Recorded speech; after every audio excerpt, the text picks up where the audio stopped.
ચલો ક્યાં પહોંચ્યા હતા આપણે કોકનો ખબર નહીં કોના લગ્ન થયા.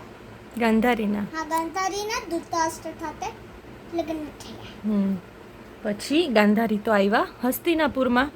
હવે ધૃતરાષ્ટ્રના તો લગ્ન થઈ ગયા એટલે હવે રાજ્યાભિષેક કરવાનો હતો. બરાબર. હવે જે રાજમાતા સત્યવતી હતા ને એટલે કોણ, ધૃતરાષ્ટ્રના દાદી અને ભીષ્મ પિતામહ એણે નક્કી કર્યું કે આપણે ધૃતરાષ્ટ્રને રાજા બનાવીએ. બરાબર. હવે રાજા બનાવવાના હતા ને તો વિદુર છે, વિદુર શેમાં નિપુણ હતા? શાસ્ત્રોમાં અને વેદોમાં. તો વિદુરે કીધું કે કોઈ પણ જે અપૂર્ણ વ્યક્તિ હોય ને એ ક્યારેય રાજા બની શકે નહીં. બરાબર. ધૃતરાષ્ટ્ર કેમ અપૂર્ણ છે? કારણ કે એને આંખો નથી. એટલે વિદુરે કીધું એટલે વાત તો સાચી હતી. બરાબર. એટલે સત્યવતી અને ભીષ્મ પિતામહ એણે એવું નક્કી કર્યું કે આપણે નાનો જે દીકરો છે ને પાંડુ રાજા, પાંડુને આપણે રાજા બનાવીએ. બરાબર. હવે પાંડુનો રાજ્યાભિષેક કરવો હોય તો શું કરવું પડે? લગ્ન કરવા પડે. પાંડુના હજી લગ્ન થયા નહોતા. તો પછી સત્યવતી માતાએ કીધું કે જે કુંતી ભોજ છે ને, કુંતી ભોજ, એ રાજ્યમાં એની જે રાજકુમારી છે કુંતી, એનો સ્વયંવર છે. એટલે પાંડુ રાજાને ત્યાં મોકલા કે તમે સ્વયંવરમાં ભાગ લ્યો અને કુંતીને લઈ આવો હસ્તિનાપુર લગ્ન કરીને. કુંતી કોણ થાય તને ખબર છે? કોણ? હા, એના તો મમ્મી થાય, પણ કૃષ્ણ ભગવાનના શું થાય? કૃષ્ણ ભગવાનના વય. અરે વાહ. વાસુદેવ જે છે ને, વાસુદેવ એના એ બેન છે. જે પપ્પાના જે બેન હોય ને, મતલબ જે મારા પપ્પા છે એની બેન ઈસા ફઈ છે. તો મારી શું થાય? ફઈ. જેમ વાસુદેવ છે એની બેન છે કુંતી, તો એની ફઈ થઈ કુંતી. કૃષ્ણ ભગવાનના ફઈ છે કુંતી. અને તો જે શું કહેવાય, વાસુદેવ છે ને, વાસુદેવ એના પિતા હતા ને, એના ભાઈ, એને કોઈ પણ સંતાન હતા નહીં. એટલે જે કુંતી માતા હતા ને એનું પહેલાં નામ હતું પૃથા. પૃથા. પછી એને છે ને જે પૃથા હતી ને એને એના ભાઈને દત્તક આપી, ભોજને દત્તક આપી. દત્તક આપી એટલે એકચ્યુઅલ દીકરી છે ને એ વાસુદેવના પિતાની હતી, પણ એને છે ને આપી દીધી એના ભાઈને.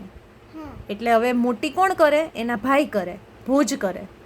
એટલે જ્યારે એને ભોજને દત્તક આપી ને ત્યારે એણે એનું નામ રાખ્યું કુંતી. હા. પછી કુંતીનો સ્વયંવર હતો. તો સ્વયંવરમાં સવાલ પૂછ્યો. શું સવાલ પૂછ્યો?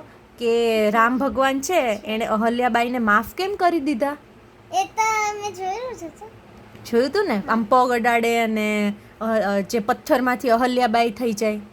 બરાબર. અહલ્યાબાઈને શ્રાપ મળ્યો હતો. શ્રાપ મળ્યો હતો ને એના લીધે એ છે ને પથ્થર બની ગયા હતા. અને રામ ભગવાને છે ને એને પગ અડાડ્યો ને તો એ પથ્થરમાંથી પાછા અહલ્યાબાઈ બની ગયા.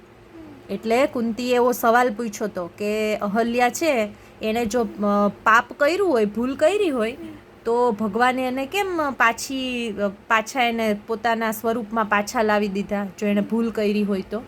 એનો સવાલ હતો. પછી જે કેટલા બધા રાજાઓ સ્વયંવરમાં આવ્યા હતા પણ કોઈને એનો જવાબ આવડ્યો. કોને આવડ્યો? પાંડુ રાજાને આવડ્યો. પાંડુ રાજાએ શું કીધું? કે અહલ્યાબાઈએ જાણી જોઈને ભૂલ કરી નહોતી, એટલા માટે ભગવાને એને માફ કરી દીધા. હા, એ તો મને ખબર છે. ખબર હતી ને? ઓકે. એટલે પછી કુંતીએ કોને વરમાળા પહેરાવી? પાંડુ રાજાને. અને લગ્ન કોની સાથે કર્યા? પાંડુ રાજા સાથે. અને પાંડુ રાજા સાથે લગ્ન કરી અને એ પણ ક્યાં આવ્યા? ક્યાં આવે? હસ્તિનાપુર આવ્યા. અને હસ્તિનાપુર આવી અને પછી કોનો રાજ્યાભિષેક થયો? પાંડુનો રાજ્યાભિષેક થયો. એટલે હસ્તિનાપુરના રાજા કોણ બન્યું? પાંડુ બન્યા. બરાબર. હવે જ્યારે પાંડુનો રાજ્યાભિષેક થયો ને તો એ જ દિવસે એનું જે બાજુનું રાજ્ય હતું ને, હસ્તિનાપુરની બાજુનું રાજ્ય, ત્યાં છે ને એના દુશ્મનોએ આક્રમણ કરી દીધું. એટલે પાંડુ રાજાને રાતોરાત જવું પડ્યું. કયો દેશ હતો એની બાજુમાં? હસ્તિનાપુરની બાજુમાં મદ્રદેશ હતો. કયો દેશ હતો? મદ્રદેશ. મદ્રદેશ ઉપર એક બીજા રાજાએ આક્રમણ કરી દીધું ને તો પાંડુ રાજાને આપણો જે મિત્ર દેશ હોય એને બચાવવા તો જવું પડે. એટલે પાંડુ રાજા રાતોરાત મદ્ર દેશમાં, જે મદ્ર દેશ હતો એને બચાવવા માટે ગયા. બરાબર. પછી એણે એની સહાયતા કરી ને એટલે જે મદ્ર દેશના રાજા હતા ને એણે પણ પોતાની દીકરી પાંડુને આપી કે તમે મારી દીકરી સાથે લગ્ન કરો. અને એ દીકરીનું નામ શું હતું? માદ્રી. મદ્ર દેશના રાજા એની દીકરી માદ્રી. એટલે પાંડુને 2 પત્ની થઈ. કોણ કોણ? કુંતી અને માદ્રી. અને આ બાજુ જ્યારે પાંડુ રાજા પાછા આવ્યા હસ્તિનાપુર, પછી મસ્ત આમ સુખેથી રાજ કર્યું. પાંડુ રાજા તો એકદમ ધર્મનિષ્ઠ રાજા હતા. એના રાજ્યમાં કોઈ પ્રજા દુખી થાય નહીં, એટલે ખાધું પીધું ને રાજ કર્યું. મમ્મા બીજી સ્ટોરી પછી કાલે. ચાલો, જય શ્રી કૃષ્ણ. જય શ્રી કૃષ્ણ. રાધે રાધે. જય શ્રી રામ.